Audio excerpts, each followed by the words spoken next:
Hello and welcome back to the Red Door Garage, where today's video will highlight a huge improvement to my workspace. For years now, I've been working on this rough and cracked concrete surface, wearing holes in my jeans and shoes and using cardboard, floor mats, and plywood to protect not only my clothes but my tools as well. Regular viewers of this channel will remember the griping I do about the surface being equal to a 20 grit sandpaper. I'm sure there are plenty of you viewers out there in the same boat. Well, this spring I did something I should have done years ago, and it only took one day. Join me today as I show you that improvement.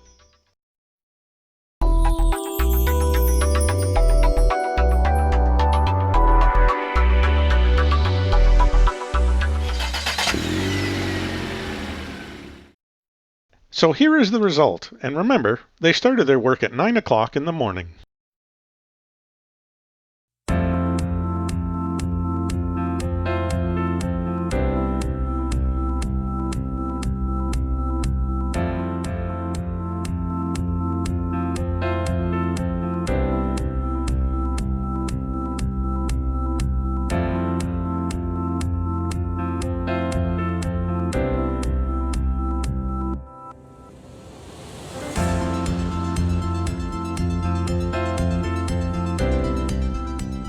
An epoxy floor is something that I've thought about for many years, but honestly, I could not have achieved these results using the DIY kits from the big box stores.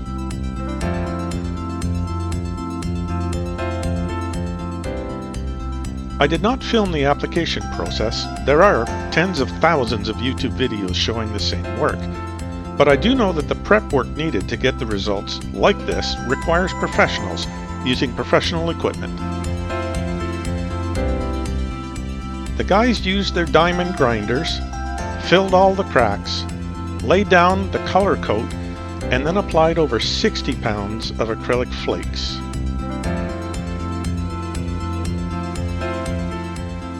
The polyaspartic top coat was dry to walk on 3 hours after application, and for the first time ever, I was walking in my garage wearing only socks.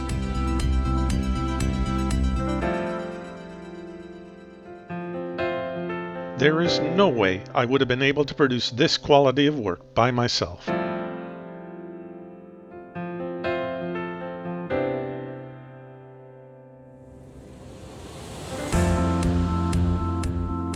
I did not have them coat the sidewalls under the drywall. I have something else in mind for these areas. But I have to take care of the effluence problem first.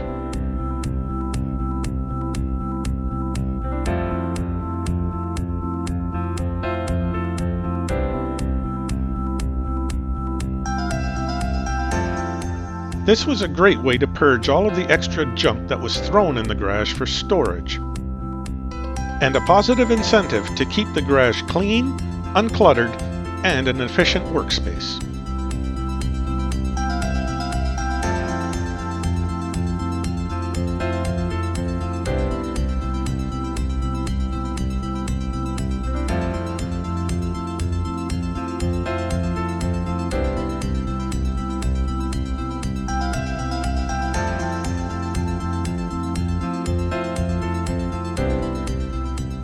The stuff I could not take down and fit in my shed, I left on the walls and simply covered it with inexpensive painter's drop sheeting.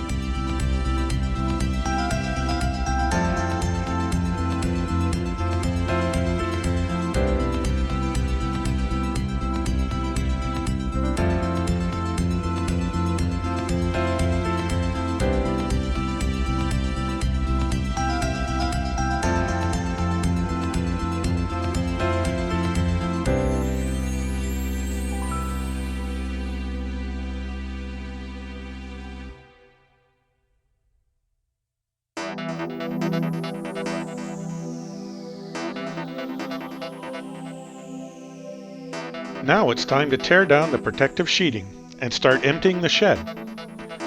The day after application can tolerate foot traffic.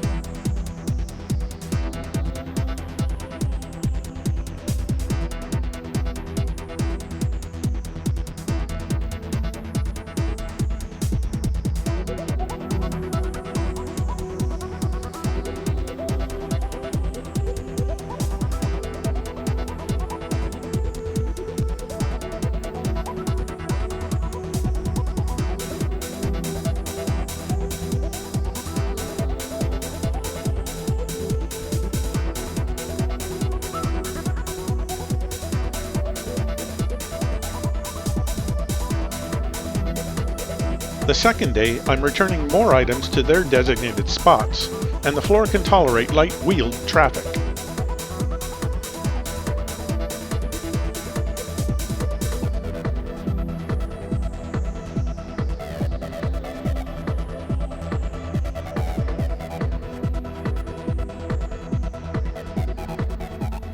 Again, this was a great excuse to purge and to reorganize items into a more efficient system of organization.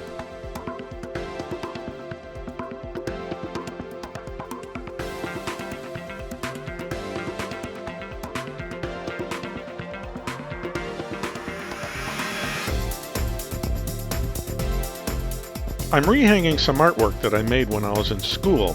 I took them down because I didn't want them to get full of dust.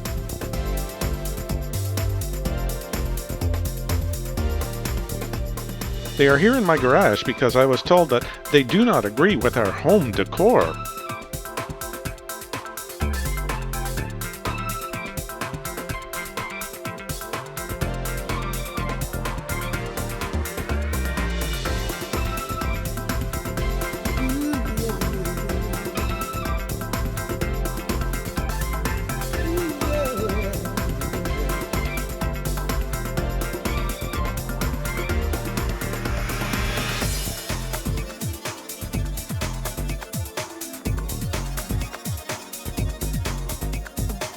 This is my homemade quick jack storage system.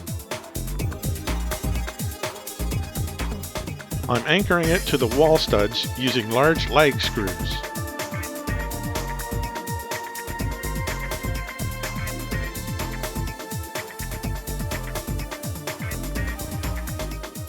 This system allows me to store the quick jacks up off the floor, and I'm able to park the motorcycle closer to the wall, freeing up some of that floor space.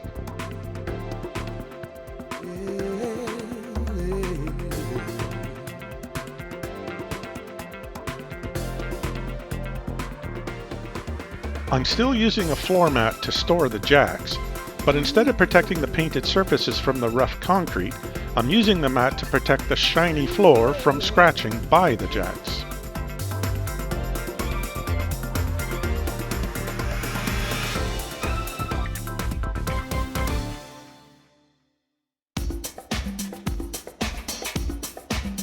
Day 3 after cure allows me to return the garage to regular use.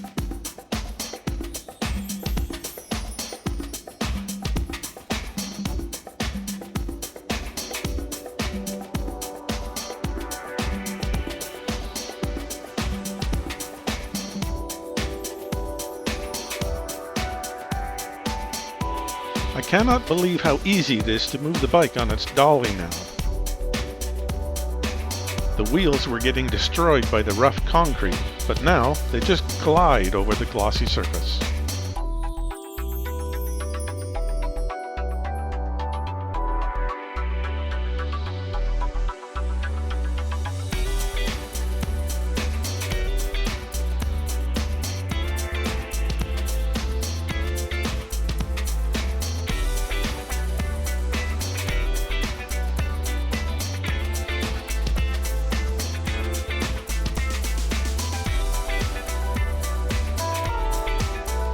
For any of you watching now that are thinking of upgrading your garage floor and want a quality product, I advise you to hire a professional crew. They do a great job, they are very quick, and clean up when finished.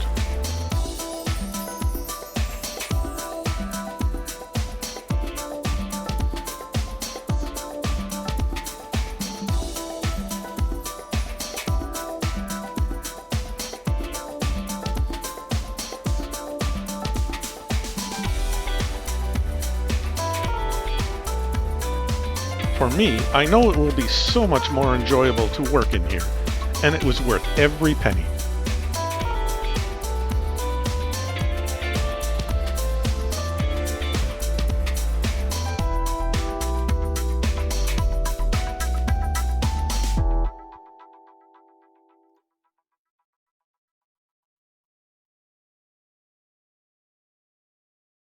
Thank you for joining me today behind the red door.